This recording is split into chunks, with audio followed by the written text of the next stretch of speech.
The hall was cold and silent as Captain Elena Vance walked toward the center of the massive chamber, her boots echoing against the polished floor that seemed to stretch forever in every direction.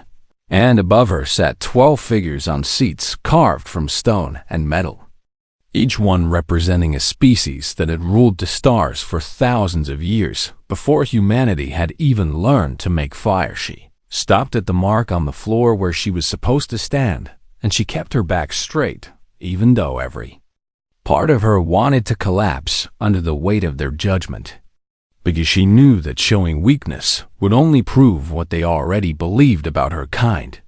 Admiral Vesic of the Valorian hegemony leaned forward in his seat, his 4 pale eyes blinking one after another as he studied her like she was an insect that had somehow crawled into his drink. And when he spoke, his voice filled the chamber with a sound like grinding stone. "Captain Elena Vance of the United Earthship Defiant," he said, "you stand accused of disobeying a direct order during the siege of Kethris IV, an act that endangered the entire battle formation and demonstrated a complete lack of discipline." Elena said nothing because she had learned in her years among the stars that aliens rarely wanted humans to speak. And they especially did not want humans to defend themselves. The Kreth representative, a creature of shifting shadows and too many teeth, made a sound that might have been laughter, and the Silithine delegate, who looked like a walking crystal formation, pulsed with colors that Elena knew meant disgust. "Tell the council what you did." Vesic commanded. Elena took a breath and spoke in a voice that did not shake. "During the siege, I detected a refugee transport that had been hit by stray fire and was drifting toward the enemy line. And there were 312 civilians on board, including 60 children. So I broke formation to intercept and shield them until rescue ships could arrive." "You broke formation," Vesic repeated, and each word dripped with venom. "You abandoned your position in the battle line. You exposed the ships beside you to enemy fire. And you did all of this for what?" "For 312 lives, Admiral." The chamber erupted in sounds that Elena could not fully translate, but she understood them well enough. They were sounds of disapproval and mockery, and confirmation of everything these species had always believed about humanity. Vesic raised one of his forearms and the chamber fell silent again, and he looked down at Elena with something that might have been pity if it had not been wrapped in so much contempt. "This is precisely why humans should never have been given command positions," he declared. "Your species has been part of the galactic community for barely 2 centuries. And in that time, you have proven again and again that you cannot separate emotion from duty, that you make decisions with your hearts instead of your minds, and that you are fundamentally unsuited for the responsibilities of war." Elena felt her jaw tighten, but she did not respond because she knew that nothing she said would change what was about to happen. "The council has reviewed your case," Vesic continued, "and we have reached a unanimous decision. Effective immediately, your commission is revoked. Your ship, the Defiant, will be reassigned to a Valorian officer who understands the meaning of discipline, and you are hereby exiled to the frontier territories, where your particular brand of reckless sentiment can do the least amount of damage." The words hit Elena like physical blows, but she did not let them see her pain. She simply stood there and waited for them to finish, because that was all she could do. A junior officer approached her and held out a small box, and Elena knew what was inside before she even opened it. A captain's insignia, the symbol she had worked her entire life to earn. And now she was expected to hand it over, like it meant nothing. She removed the insignia from her collar and placed it in the box. And then she looked up at Vesic one final time. "The 312 people I saved," she said. "They are alive because I made that choice. And I would make it again." Vesic made a dismissive gesture with all 4 of his arms. "That is exactly the problem with your kind, Captain. You would always make that choice. And that is why you will never be anything more than a footnote in galactic history." They gave her a ship, if it could even be called that. a decommissioned corvette that had been scheduled for scrap, with hull plating so worn that Elena could see stress fractures in a dozen places, and an engine that wheezed like a dying animal every time it tried to reach full power. They also gave her a crew, though Elena suspected that was meant as an insult rather than a kindness. Her chief engineer was a Kreth named Voss, who had been expelled from the Dominion for questioning orders, and the shadows that made up his body moved more slowly than other. Kreth, which Elena eventually learned, was a sign of deep sadness. Her pilot was a human named Marcus Cole, who had not spoken a single word in 3 years. Not since whatever had happened to him during the incident at Procyon Station, an event that was still classified at the highest levels. But his hands moved across the controls with a precision that Elena had never seen before. Her medical officer was Dr. Sarah Chun, who had been court-martialed for what the official record called excessive empathy, which apparently meant that she had refused to let wounded enemy soldiers die when she had the means to save them. These were the people the galaxy had thrown away, and now they were rehearsing the day they departed from Central Station. Elena stood on the bridge of her sad little ship and watched through the viewport as the glittering towers grew smaller and smaller until they were just another cluster of lights. Among the stars, Marcus was at the helm, guiding them toward the frontier.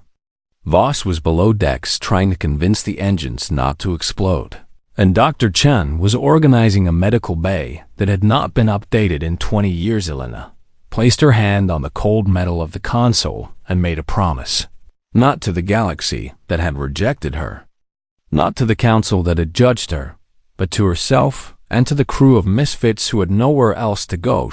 She would protect the frontier that everyone else had forgotten. She would save every life she could save, and she would prove that the thing they called weakness was actually humanity's greatest strength.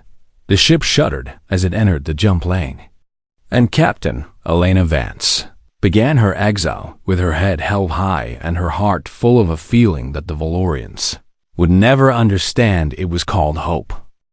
6 months passed in the darkness of the frontier, and Elena Vance learned that the edge of known space was nothing like the stories she had heard as a child. It was not a place of adventure and glory, but a graveyard of forgotten things where ships went to die and nobody asked questions about what happened to the people inside. Then she ran patrols along routes that no official map bothered to mark.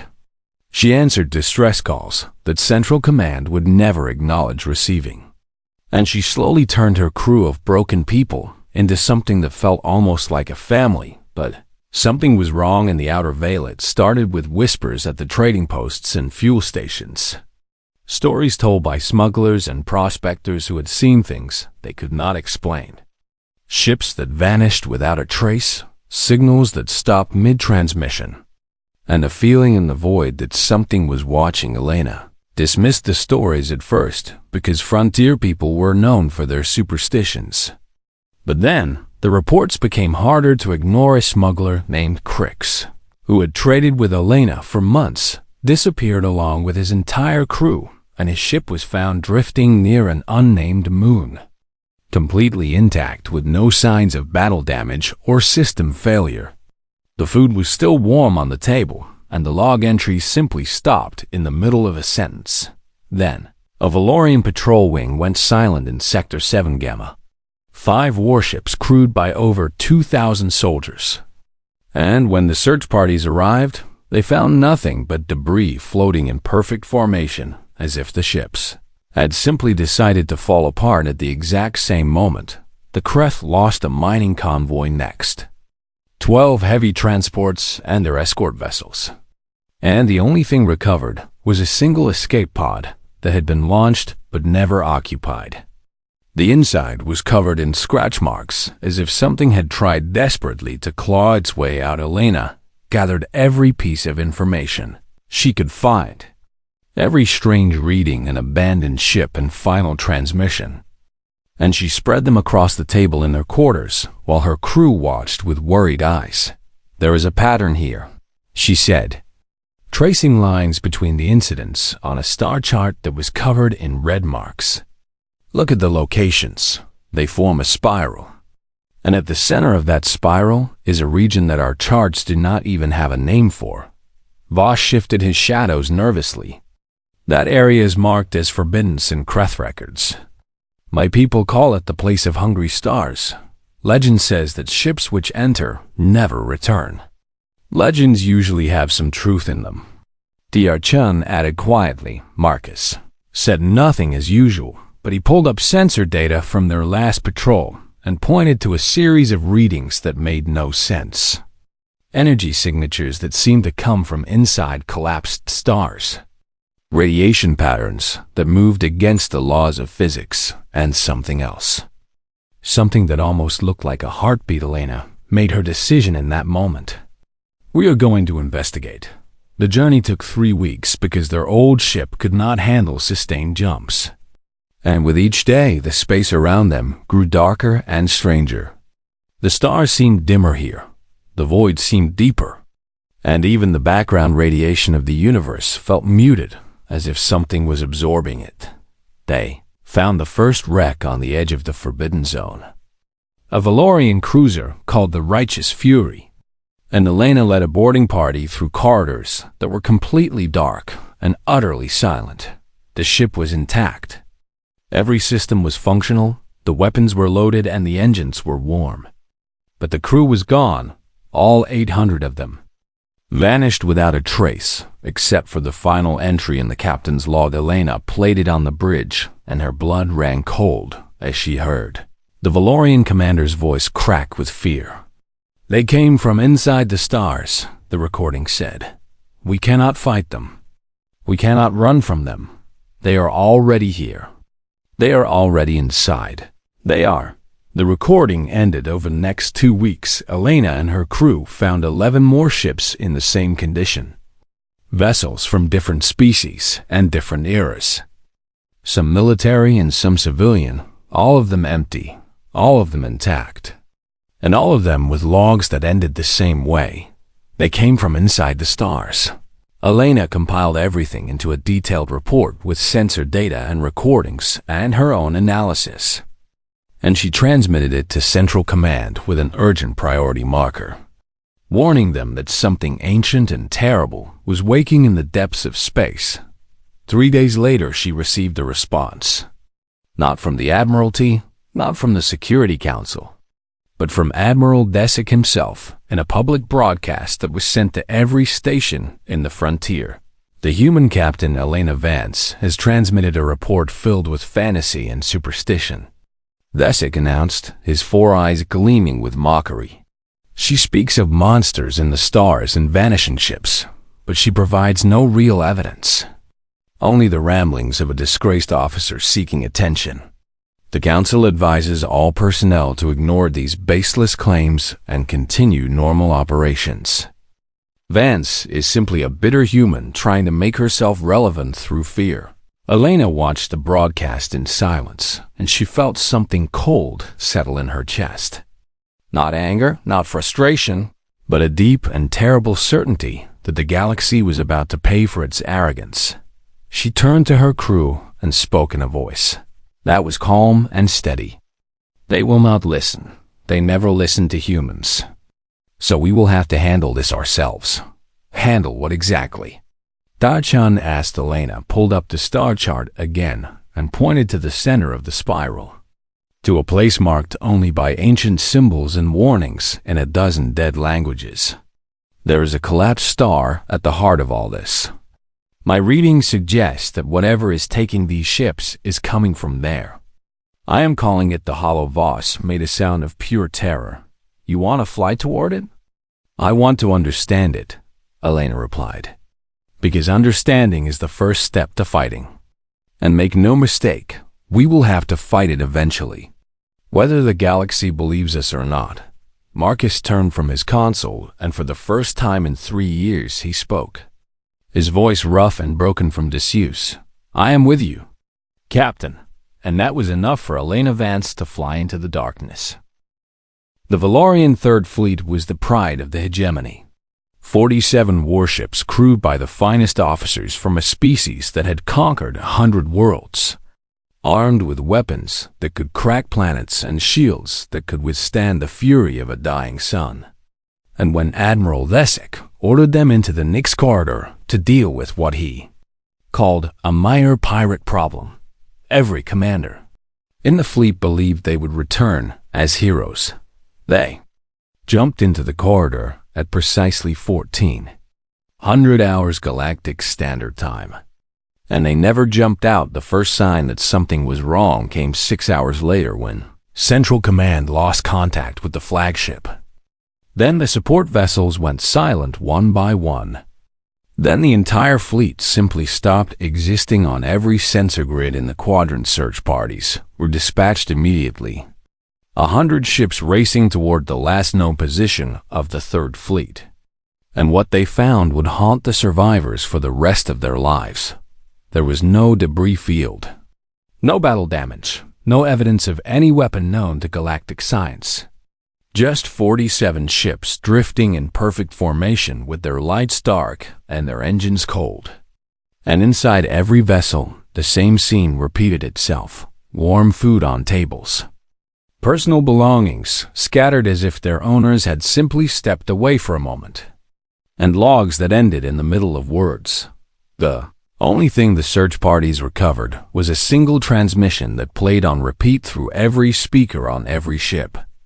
A fragment of sensor data showing the fleet's final moments. Vessels shutting down one after another, as if someone had simply turned off a switch. No explosions, no screams, no warning. Just silence spreading like a disease until nothing remained. Panic spread faster than any plague. The Kreth Dominion lost a border armada 2 weeks later. 38 warships and 16 support vessels. And the shadows that made up their bodies trembled with a fear that their species had not felt in 10,000 years. The Silithian Collective watched their legendary dreadnought, Constellation's End, vanish during a routine patrol. A ship so massive that it had its own gravity well, crewed by 50,000 of their brightest minds. Gone in an instant without a single distress call, the Telvan Republic sealed their borders and refused to let any ship leave or enter, believing that isolation might protect them.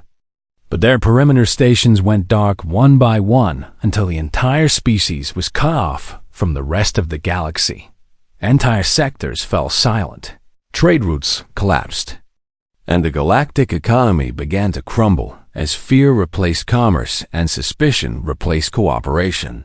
The Council convened an emergency session for the first time in 300 years.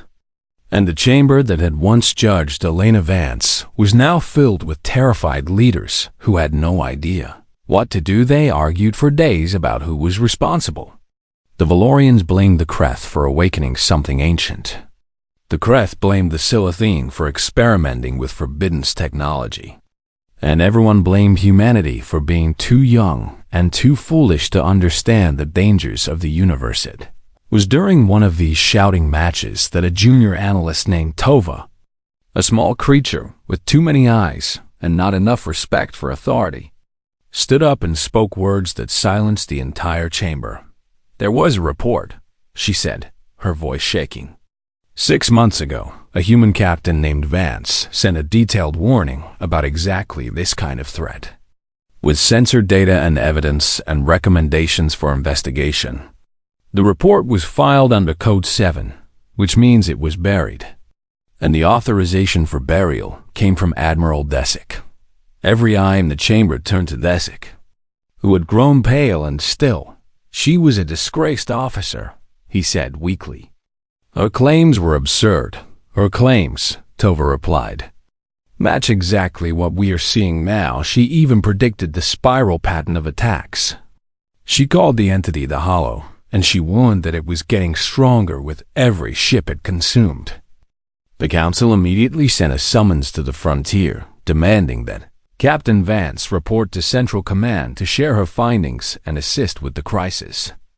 And they waited with desperate hope for her response. Elena Vance ignored the summons. She was too busy dying. For 6 months she had been hunting the Hollow, following its trail deeper and deeper into the Forbidden Zone.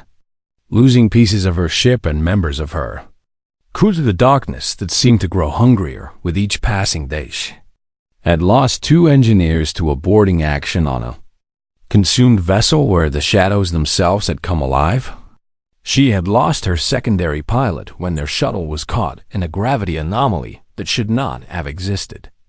And she had nearly lost Voss when he interfaced with a corrupted computer system and something tried to crawl into his mind through the connection, but she had also learned the Hollow was not an invasion force or a weapon or even a creature in any sense that biological life could understand. It was something far older and far stranger. A parasite that existed in the quantum spaces between collapsed stars, feeding on consciousness itself. Drawn to neural networks and artificial minds like a predator drawn to the scent of blood. The more sophisticated the prey, the brighter it burned in the Hollow's perception. A single human mind was a candle, a ship's computer was a torch, and an entire fleet with thousands of crew and dozens of interconnected AI systems was a bonfire that the Hollow could sense from light years away. That was why the great powers were losing their best ships. Their most advanced technology was attracting the very thing that would destroy them. And every fleet they sent to fight it only made it stronger. Elena understood all of this now. And she understood something else too. Something that gave her a small and fragile hope. The Hollow had a heart at the center of the spiral. At the core of the Forbidden Zone, there was a dead star called Acheron's Eye. And every trail Elena followed led back to that single point. The Hollow emerged from there, and it retreated there, which meant that it could be found, which meant that it could be fought. She gathered her remaining crew on the bridge of their battered ship and showed them what she had learned. The maps and the data and the terrible truth about what they were facing. And then she asked them a question she had no right to ask. Will you follow me into the heart of the darkness? Diarchan nodded without hesitation. Voss shifted his shadows into something that might have been a salute, and Marcus simply adjusted their course toward Acheron's Eye. They flew toward the dead star while the galaxy burned behind them. And Elena Vance prepared to do what no one else could do. What no one else would even try. She prepared to face the Hollow alone. The combined armada was the largest fleet ever assembled in galactic history. 600 warships from 9 different species gathered at the edge of the Forbidden Zone. Their weapons charged, and their crews ready to fight the darkness that had terrorized them for months. Admiral Desic stood on the bridge of the flagship Sovereign Will and looked out at the sea of vessels that stretched to the horizon of visible space. Dreadnoughts and battlecruisers and carriers and destroyers. Enough firepower to crack a planet or burn a star. And he believed with absolute certainty that this force would be enough to destroy whatever waited at Acheron's. He had to believe it because the alternative was too terrible to consider. The fleet was preparing to jump when a small battered corvette dropped out of hyperspace directly in front of the flagship, its hull scorched and patched and barely holding together. And a human voice crackled over the communication channel. This is Captain Elena Vance to the combined fleet. You need to turn back immediately. What you are about to do will doom us all. Desic felt his 4 eyes narrow with rage at the sound of that voice. The voice of the human who had embarrassed him. The human whose warnings he had ignored. The human who had been right about everything. Vance, he growled. You have no authority here. Stand aside or be destroyed. Admiral, please listen to me, Elena responded. Her voice urgent but calm. The Hollow feeds on consciousness. On neural networks, on complex thought. The more ships you bring, the more minds you carry into its territory, the stronger you make it. Your fleet is not a weapon against this thing. It is a feast. Desic cut the channel and ordered the fleet to ignore the human vessel. And 600 ships engaged their jump drives and vanished into hyperspace. Leaving Elena alone in the dark, she followed them because she had no other choice. The Amada emerged from hyperspace at the edge of Acheron's eye. A dead star that should have been cold and dark, but instead pulsed with a sickly light that seemed to come from somewhere deeper than physics allowed. And for a moment, the crews of 600 ships stared in horror at what they saw. The hollow rose from the heart of the dead star like a wound in reality itself, a thing of impossible geometry and stolen shapes, built from the hulls of 1,000 consumed vessels and animated by the minds of everyone who had ever been taken. It was darkness given form, hunger given purpose, and it looked at the combined fleet with 10 billion eyes that had once belonged to the people it had devoured. "Welcome," it said, speaking through speakers and minds and the fabric of space itself. Using the voices of Valorian admirals and Kreth warriors and Silithine scientists and every other victim it had claimed. "We have been waiting for you. We are so very hungry. And you have brought us such a magnificent gift." The battle lasted 11 minutes. Ships fired weapons that should have torn reality apart, but the hollow simply absorbed the energy and grew larger. Fighters launched in waves, but they fell silent before they could reach their targets. And one by one, the vessels of the combined fleet went dark as the hollow reached into them and took everything they had. The Sovereign will held out longer than most, its advanced shields and powerful weapons keeping the darkness at bay for precious seconds.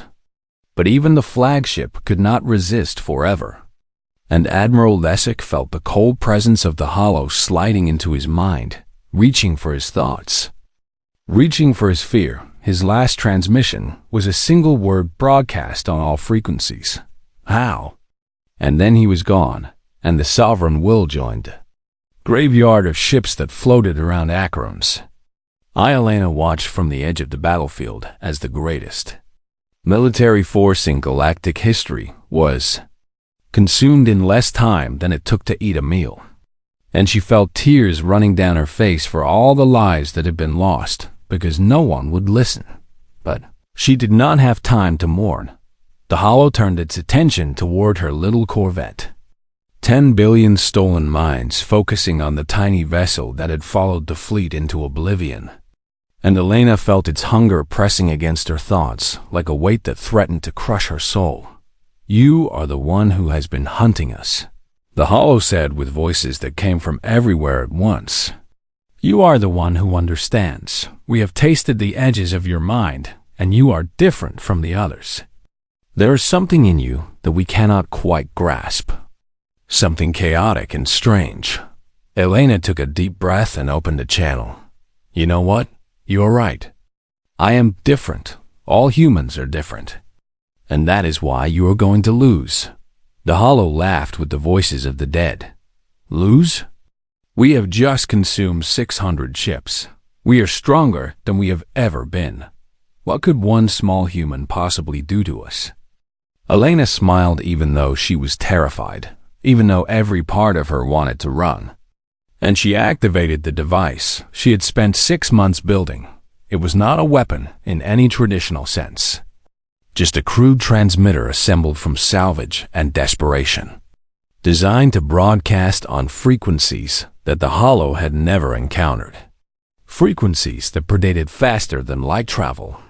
Frequencies that humanity had used before they ever reached the stars.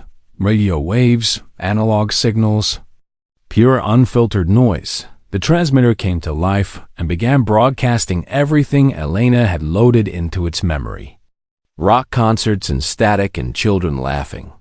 War speeches and love songs, advertisements and arguments.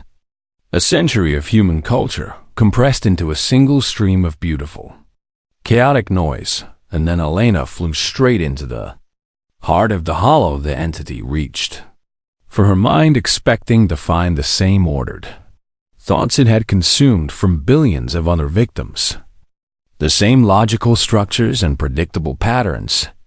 But instead, it found something it could not digest. It found Elena Vance poured everything she had into that transmission. All her anger at being dismissed, all her grief for the crew members she had lost, all her stubborn refusal to give up, even when the entire galaxy told her she was worthless. and the hollow choked on it like a predator that had bitten into poison. The entity screamed with 10 billion voices as the chaos of humanity burned through its ancient mind.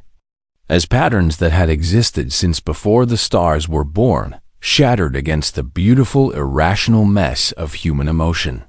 It tried to retreat back into Acheron's eye, but Elena followed it, her little ship diving deeper into the dead star than any vessel had ever gone, broadcasting noise and spite and hope until the hollow collapsed in on itself and went silent.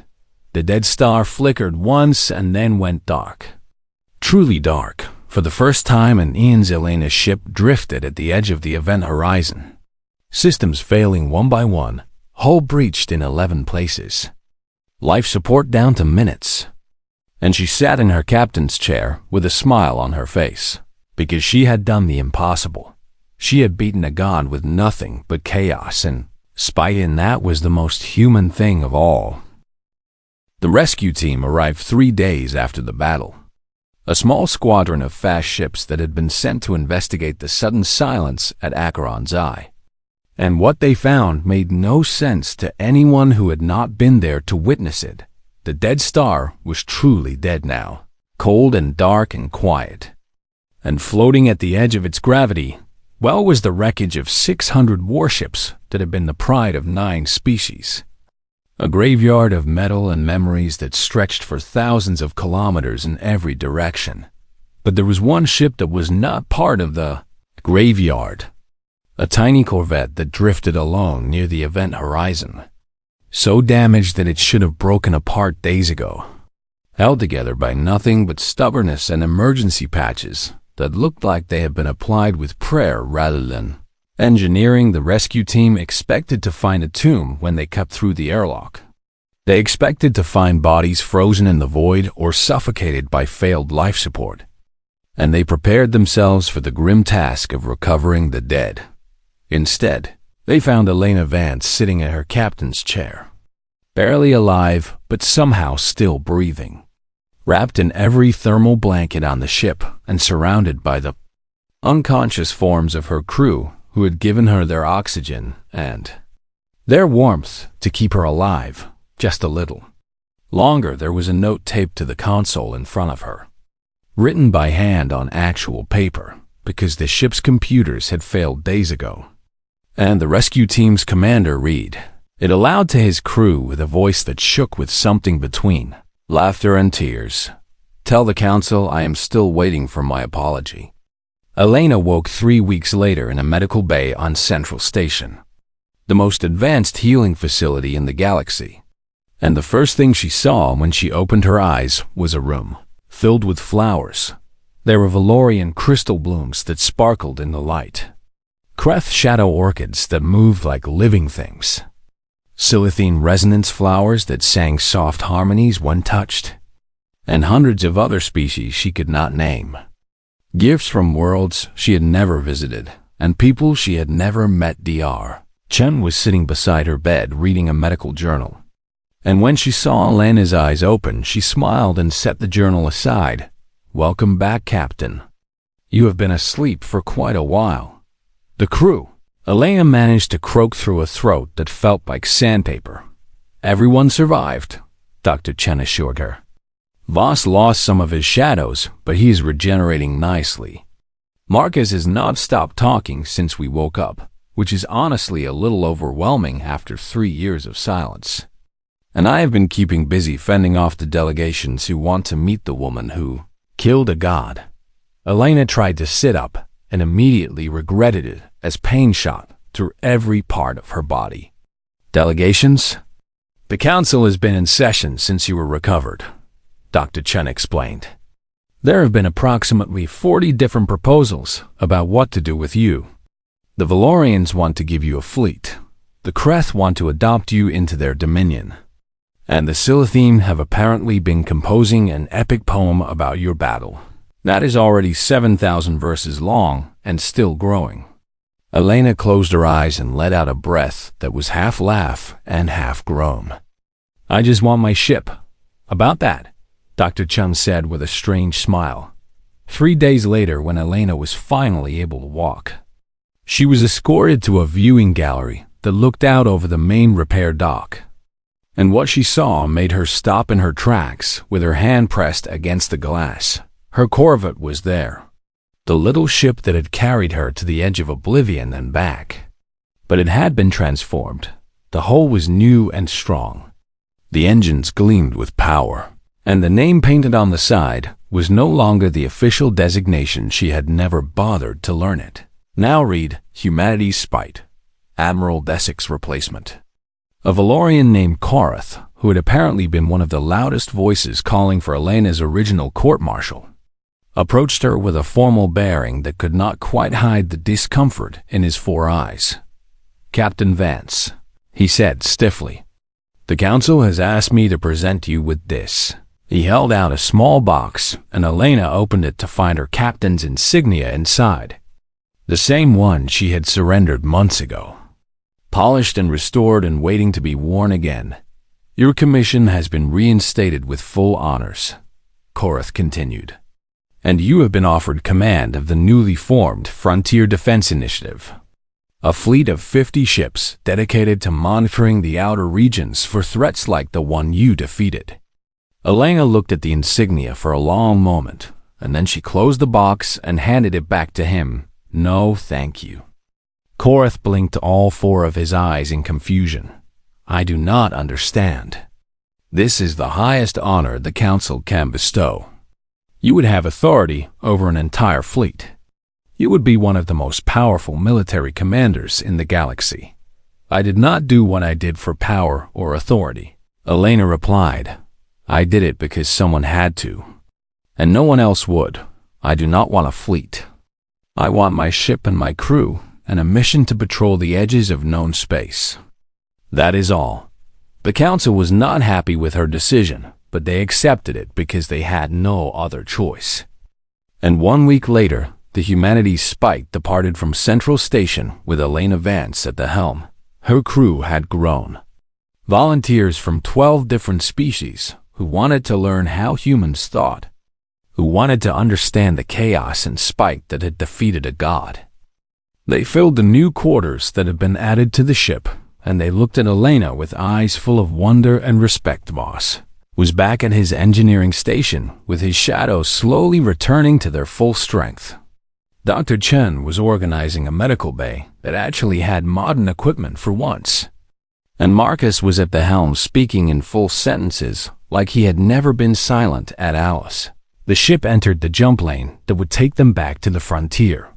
Elena stood on the bridge and looked out at the stars that had once seemed so cold and hostile. She knew that the hollow was not truly dead. She had felt its presence retreat into the deepest part of Acheron's eye. Wounded and weakened but not destroyed, it was sleeping now, recovering from the poison she had fed it, and one day it would wake again. But when it did, it would remember the taste of human spite, and it would be afraid. Elena smiled and gave the order to jump. And the Humanity's Spite vanished into the darkness that she had learned to call home, carrying a crew of misfits and outcasts who had proven that the galaxy's rejects could save the galaxy itself. The frontier was waiting, full of dangers and mysteries and people who needed protecting. And Captain Elena Vance was ready to face whatever came next, because that was what humans did. They faced the darkness with hope in their hearts and spite in their souls. And they refused to give up, no matter how many times the universe told them they should. The stars had dismissed one human. Captain is worthless and weak. The stars had learned better, and somewhere in the depths of a dead sun, an ancient hunger stirred in its sleep and dreamed of chaos, of noise, of a small fierce creature that had taught it the meaning of fear. The galaxy would never be the same, and Elena Vance would not have it any other way.